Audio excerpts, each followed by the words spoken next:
चलिए पिछले वीडियो में हम आपको बताए थे अलंकार के बारे में, आपकी बताते हैं उपमा, रूपक, उत्प्रेक्षा, चार तीन अलंकारों के बारे में बताएंगे। अलंकार किसे कहते हैं ये तो बताया गया था। काव्य की शोभा बढ़ाने वाले तत्वों को या उपकरणों को अलंकार कहते हैं। अलंकार, उपमा अलंकार का उपमा अलंकार, उपमा अलंकार है। उपमा अलंकार में एक शब्द जहाँ पर एक वस्तु की तुलना दूसरे से कर दी जाए उसे उपमा। जैसे इस चाक की तुलना इससे की जाए, किसी एक की तुलना दूसरे से की जाए, तुलना, जहाँ पर एक वस्तु की तुलना दूसरे से की जाए उसे उपमा अलंकार कहते हैं। उपमा अलंकार का उपमा अलंकार के वैसे तो छोटा सा उदाहरण याद कर लेना। देखो उपमा में बस डिपार्ट भी होते हैं। इसका डिपार्ट देखो, इसका उदाहरण पहले देख लो। जैसे हरिपद कोमल कमल से, हरिपद कोमल कमल से, हरिपद कोमल कमल से, हरिपद कोमल कमल से। अब इसमें काफ़ी सारे शब्द हैं जो कि इसमें लिखे हैं। इस उपमा में डिपार्ट देखो। उपमा एक होता है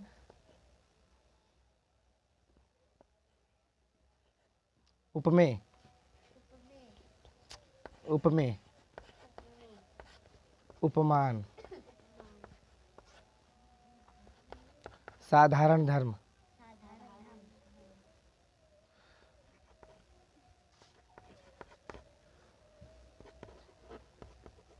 साधारण धर्म।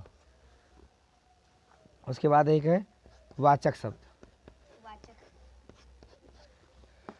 अब इसी उदाहरण में से आपको हेरना है कि उपमेय क्या है। जहाँ पर किसी की उपमा बताई जाए, जहाँ पर किसी की उपमा बताई जाए, जहाँ पर किसी की उपमा, जैसे उपमा, इसमें उपमेय क्या है, हरिपद, क्या है, हरिपद, इसमें क्या है।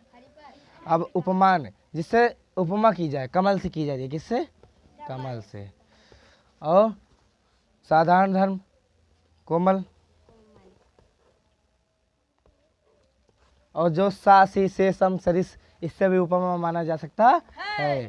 सा सी से सम सरिस, इन सबसे मानो, सा सी से सम सरिस से उपमा मानो। अब वाचक शब्द इसमें कौन बचा, तो जहाँ पर सा सी से सम सरिस रहेगा वो शब्द वाचक शब्द रहेगा। जैसे हरिपद कोमल कमल से, हाँ, हरिपद कोमल कमल से, हरिपद कोमल कमल से, हरिपद कोमल कमल से। फिर से देख लीजिए अलंकार, काव्य की शोभा बढ़ाने तत्वों को अलंकार कहते हैं, उपकरणों को अलंकार कहते हैं। उपमा, उपमा में जहाँ पर एक वस्तु की तुलना दूसरे से की जाए उसे उपमा अलंकार कहते हैं। सासी से समसरी से उपमा मानो, हरिपद कोमल कमल से, हरिपद कोमल कमल से। या पीपर पास सरिस मंडोला, बहुत सारे उदाहरण, पीपर पास सरिस मंडोला, पीपर पास सरिस मंडोला। आगे देखते हैं, ये हो गया उपमा, ये हो गया उपमा। अब आज फिर पढ़ते हैं रूपक का, रूपक अलंकार। रूपक अलंकार में भी कुछ नहीं है, जहाँ पर यही चीज़ है, उपमेय में उपमान का, जहाँ पर उपमेय में उपमान का भेद रहित, जहाँ पर उपमेय में उपमान का भेद रहित आरोप किया जाता है, का, जहाँ पर उपमेय में उपमान का भेद रहित आरोप किया जाता है, भेद रहित आरोप, जहाँ पर उपमेय में उपमान का भेद रहित आरोप किया जाता है उसे रूपक अलंकार कहते हैं। रूपक में भेद रहित, उपमा में तुलना, उपमा में तुलना, रूपक में भेद रहित आरोप किया जाता है। इसमें सासी सम रहेगा, समसरी इसमें नहीं रहेगा। इसका उदाहरण देखो, जैसे चरण कमल बंदोहर राई, या चरण कमल एक रूप मानकर रूपक की परिभाषा, उदाहरण है, ट्रिक है उसका। चरण कमल एक रूप मानकर रूपक की परिभाषा, चरण कमल बंदोहर राई, चरण कमल बंदो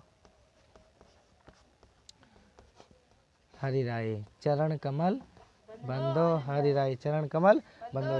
ये बहुत सारे उदाहरण है। और देखिए, हर जननी में बालक तेरा, हर जननी में बालक तेरा, बालक तेरा। और बढ़िया बढ़िया उदाहरण सुन लीजिए रूपक का। उदित उदय गिर मंच पर रघुबर बाल पतंग बिकसे संत सरोज सब हर्ष लोचन भृंग। श्री रामचरितमानस के पाठ से रामायण से। वो फिर से सुन लीजिए। उदित उदय गिर मंच पर रघुबर बाल पतंग बिकसे संत सरोज सब हर्ष लोचन भृंग। जिसको ये वाला याद करना होगा, बुक में दिया जाता है, कहीं भी दिया जाता है, लिख लेगा। अब बारी आती है उत्प्रेक्षा की। उत्प्रेक्षा अलंकार।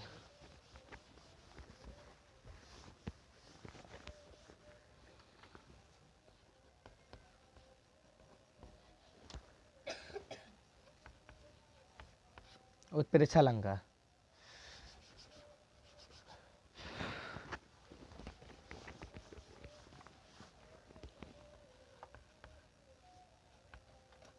उत्प्रेक्षा अलंकार।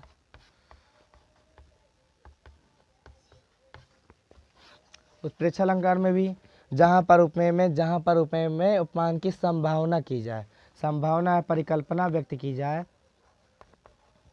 संभावना व्यक्त की जाए, जहाँ पर उपमेय में उपमान का की संभावना व्यक्त की जाए उसे डॉट डॉट डॉट डॉट कहते हैं, उत्प्रेक्षा अलंकार कहते हैं।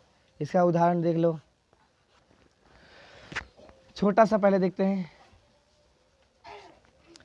चित्रकूट जनु अचल अहेरी। चित्रकूट जनु अचल अहेरी।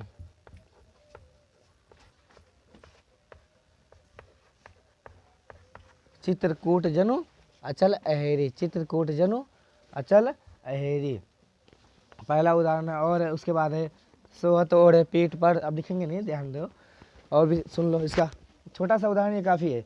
या जहाँ पर देखो, इसका और भी है। जहाँ पर मनु मानो जनु जानो ऐसे शब्द आते हैं।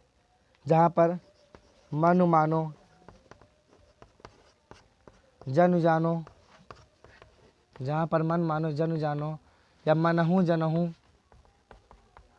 मनहु जनहु आदि शब्द आते हैं, वहाँ पर उत्प्रेक्षा अलंकार होता। जैसे यहाँ पर देखिए, जहाँ पर जनु आ गया या ऐसे इसका जन्मान कोई भी इसमें से आ जाए, वहाँ पर उत्प्रेक्षा अलंकार होता। उत्प्रेक्षा में संभावना, एक बार फिर से, उपमा में तुलना, रूपक में भेद रहित आरोप, और इसमें संभावना व्यक्त की जाती है। कुछ लोग कन्फ्यूजिंग हो जाते हैं, इसमें कन्फ्यूजिंग मत हो क्या। ठीक है, इसका और एग्जाम्पल बता देते हैं। पुलक प्रकट, पुलक पुल याद रखना कहीं का। पुलक प्रकट करती है धरती हरि तीर्णों की नोकों से, मानो झूम रहे हैं तरभी मंद पवन की झोंकों से। या फिर और भी है। सोहत ओढ़े पीठ पट श्याम सलोने गात, मनो नीलमण शैल पर आता पर्यो प्रभात। आपको हम बहुत ही आसानी विषय बताने का प्रयास करते हैं, आपको जहाँ तक वो आ गया होगा। पढ़ाई पढ़ते जाइए, पढ़ाई बहुत ही आसानी है। ठीक है, ऐसे ही और वीडियो बनाते रहेंगे, आपको समझ आए। ताकि इतना कर लीजिए, आपका लगभग बोर्ड परीक्षा में, हाई स्कूल इंटर में, दोनों में पूछा जाता है। क्लास 9 से लेकर 12 तक। या चलिए ठीक है।